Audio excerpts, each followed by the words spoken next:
Hello everybody, Lisa here. Welcome back to my channel. I thought I would do a fun little deck modding video because I was already going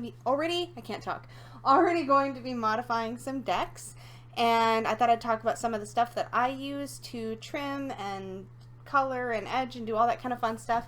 So I'm just gonna get right into it. So I have here a Oracle deck I recently showed in a live video that I don't particularly like. If after watching all the things I'm going to do to this poor deck, you decide that you want it, just message me. I'm sure I'd be happy to send it to you. But what I realized is I can use this to test different edgings and things. So I am going to set that aside in case I feel like I need it to test some stuff. What I like to use for trimming my decks is just a good pair of scissors. So I have my deck edging scissors that Peggy let me steal. They're good ones. They were originally sewing scissors. I got in trouble, but I got her other ones, so it's fine. And then I have she's in the background like, yeah, right. I have a corner rounder. I don't remember what size this one is. I feel like it's like a medium or a small. It's whatever, like I think it's like 5mm. I can look that up and maybe link it down below, but I got this off Amazon. And it's kind of dying a little bit, I think. It has trouble on some of the thicker cardstock now, so I might need a new one at some point because I've edged a lot of, corner trimmed a lot of decks. And my favorite thing for edging decks are these markers. Now the brand name for these is Color Zendo, and I get these from Walmart. They come in like 4 packs, and they're basically like copycat Copic markers. Copic markers are really expensive, and I actually got these because I'm into coloring too. But they bleed really badly. They're beautiful to color with, but they bleed. So I don't use them very much for coloring. And when I do, I would use the fine tip, which is on the C end of the pen. But for edging decks, I like to use the chisel tip. So I have quite a selection of colors because I bought a bunch of the different 4 packs from Walmart. And this is in Canada. I don't know if this brand, I'm kind of thinking it might be a Canadian brand or a UK brand because of the spelling of the word color is actually the English or Canadian spelling, not the United States spelling. So I don't know if you'll be able to find these in the States, but these are an alcohol-based marker, and they are exactly, as far as I know, like a Copic marker, just a cheaper version. So I have these in all kinds of colors. My poor black has been used to death. So that's what I like to use for most of my edging. And then I just picked these up, so we're going to work with these in today's video. These are the Tsukineko Brilliance Dewdrop ink pads. So I got these because I've heard about these before that people use these for edging decks. And this is the metallic set. So there is get rid of the packaging. There is a Galaxy Gold shade, a Platinum Planet. I don't know if it's focusing. There we go. A Starlight Silver, and a Cosmic Copper. So I originally had planned to edge my Journey to the Hidden Realm in a copper color. I think it was actually a bronze that I started with, and I tried it with Sharpie, and I don't know if you can see this, but after several coats, I was not happy with that. I'm really spoiled by my alcohol-based markers, but my experience with Sharpies has not been great. Mind you, the metallic Sharpies don't have a chisel tip, so that might be my problem, but I was really not happy with this. So when my sister was in town, I said, let's go out and get these ink pads instead. So I am going to try to do these edge these cards with this ink pad, but before I even try a single one on my good deck, I think I'm going to test it on this Oracle deck and just see how the ink pads sort of behave, because I've only ever used Sharpies before. Oh, okay, so it looks to me, this is sort of attached by a sticker. I'm going to just take the top all the way off here and just take the label. Is that bad? Maybe I shouldn't do that. There we go. Okay, so as you can see, it's kind of sticks up above the plastic, so I think I can just run this along the card or run the card along that. So, oh boy, this is super scary. Okay, so I'm going to try to do one of these and see what I think. Oh, you guys, I don't know if you can see that. You probably can't because it's just one. Oh, it does go over the edge a little if you're not careful. Okay. This is really wet. It doesn't seem to be wrapping on the card unless I push too hard. I think the corners are a little trickier. Oh my gosh. Yeah, corners are hard. Lightly. Oh, not too lightly. There's going to be a learning curve to this. I think there is going to be a little bit of wrap. Okay, I just need to check and see. I'm also really spoiled because the alcohol-based markers, they dry really fast, and I have no idea how fast this is going to dry. But I will say that it seems to be applying really even color, and it does seem really shiny, so that's kind of exciting. Okay, so since this is my dummy card, I didn't get any on my hands, so that's a good starting point. I'm going to just cover this up. I already got it on the side of the lid there. And I just want to see if this, oh sorry, I bumped the camera. I think we're still okay. I want to see if this gets on my fingers. Yeah, see, I just touched the edge. It's still a little bit damp. So with my alcohol-based markers, I kid you not, I can run the edge along the marker and then literally set the card on top of the card below it. And I can shuffle them right away, like there's no issues whatsoever. In fact, do I have a deck I just recently edged out handy? No, I don't. No, I don't. Okay. So I will tell you, I don't know if you can see it on the camera, but the edge came out really shiny. So I'm really happy with that, but I'm not sure. It's still getting on my hands. So I feel like this is going to take at least a few minutes to dry.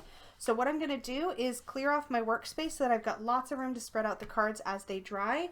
And I'm going to go on into my Journey to the Hidden Realm card. So I'm going to get everything else out of the way. I'll probably speed up this section of the video starting right here. And I'm back. So I'm going to get started. I've got some space here to spread out the cards so they have time to dry. And hopefully by the time I fill this space up, I will be able to pick them up and move on to new ones. So here we go. I'm going to start with the ones I've already edged.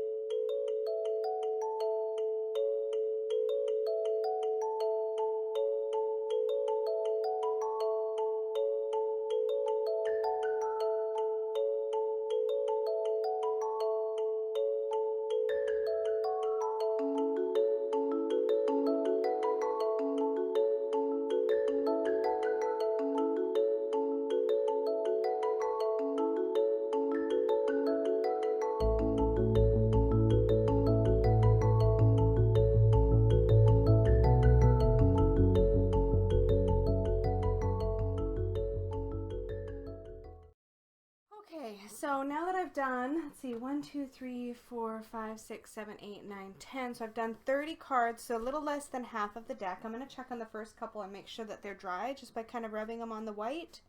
They're still a little bit damp, but I am going to take my chances actually and pick most of these up just so I can get an idea. And hopefully we won't have any smearing. So I'm going to at least pick up the first row because I want to kind of see how it's turning out. So I need to have enough of a clump that I can make sure, ooh, look at that.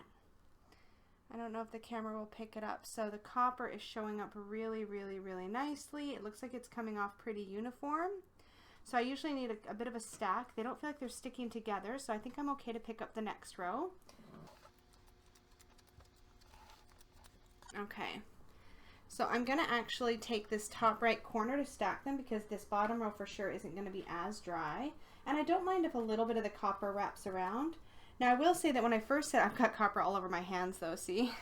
When I first set out to do this, I really wanted originally a color that was going to kind of match this bottom border, and it's turned out to be much more coppery, whereas this is more gold or even bronze. Oh, it is smearing on the cards a little bit. Okay, I gotta be really careful. Ugh. Okay. Hopefully this doesn't wreck anything. We will see. I'm not going to try to shuffle. I'm just going to stack them neatly so that I have space. It's definitely coming off on my hands a bit, which is why I'm doing this on a towel, because I did not want to mark up the table. It seems to not be transferring, I don't think. But you know what, before I do my next batch of cards, I'm going to go wash my hands. And I'm back. So I just finished edging the rest of the deck. I've got my last row just sort of drying. Now I'm a little bit risky, or what do you want to call it, gambly with my, when I do edgings. So I did stack them up right away. You can sort of see that the ones that I had previously done with the Sharpie, you might be able to see that on camera, are a little bit brighter. And I've gone over them, and you can also see some white. So I think that this is one where you really want to do it in good lighting so you can see. Now what I would typically do is I would sort of isolate the ones that seem like they're whiter and give them a second coat. So I'm just going to peel out a couple. What I did really like about using the ink pad is it did really seem like it was easy to apply along the edges, similar to how I would apply, say, a Sharpie. Just running it along the edges seemed to work really well for me. And I'm not too fussy about this being perfect, but it's quite pale in some places, so I'm going to pull out some of those and give them another coat. Let's see. This does have a lot of shine to it. And again, I don't really mind if it's a little bit less than perfect, because as it's still got that really nice glint, and then I might actually be pulling some of it off just with my fingers by handling it too soon. But I'm really impatient, so I start to get into stuff right away, and I'm spoiled again with my other markers, but these ones all look pretty good, so I'm probably just going to, oh, I've got a corner one there that I don't like. Okay, so I'm going to redo those guys and add them. The rest of these I think are all decently good. So I'm going to redo those really quick, and then we will see where we're at. Okay. And I'm back again, so I have redone the ones that I felt like needed a touch up. My others are still over here stacked up. So I haven't done anything new with these. You can kind of see that there's just a little bit of a variation in how rich the color is. I don't get that with the alcohol markers, but I do get that with Sharpies. However, the color did go on much smoother and easier than with the Sharpie. It does still come up on the hands a little bit, like you might see some of the coppery color. And I will say that the one thing you really want to be aware of when you're going in is if you're going in with a glossy deck. I'm going to see if I can show an example. So I don't mind that the edging will sometimes wrap around the edge. I don't know if that's going to focus enough for you to see it, but it kind of wraps around the edge a little bit. I don't mind that, but if you mind that, what you can do is after you've run the edge, this is why it's nice to have a towel you don't mind messing up underneath you, but after you've done it, you can just rub the top and the bottom face of the card against a towel and just sort of buff out any that wrapped around. So that actually got rid of it even though it's been sitting out for a bit. So especially on glossy cards, I find that they're very forgiving. If you end up going over a little, it's a little bit over on that side, so same thing. I found that in order to get good coverage on the corners, a lot of times I would get a little bit of sort of, not pooling, but kind of a little extra ink on the corners. So if that happened too much, I would wipe it, but I kind of like the effect where there's a little bit of it rubbing around, especially with this metallic. I don't know if that'll show. Let's see if I can get my fingers out of the way. There we go. There might be a little bit around the edge here. I think it's actually really cool on borderless cards to have a little of that sort of bleed wrapping around, so I don't mind that at all. Again, I think I might have, on one hand, I was like, oh, I might have wanted to do this in gold, but I'm seeing the copper in the candlelight, and it's a really cool effect, so I'm pretty pleased with that. So I'm going to let the rest of these dry, and then I'm going to get started on trimming a deck. So I will probably break this up into a couple videos, or I might smush it together if I can fast forward enough, but in any case, I will talk to you all again very soon. Bye!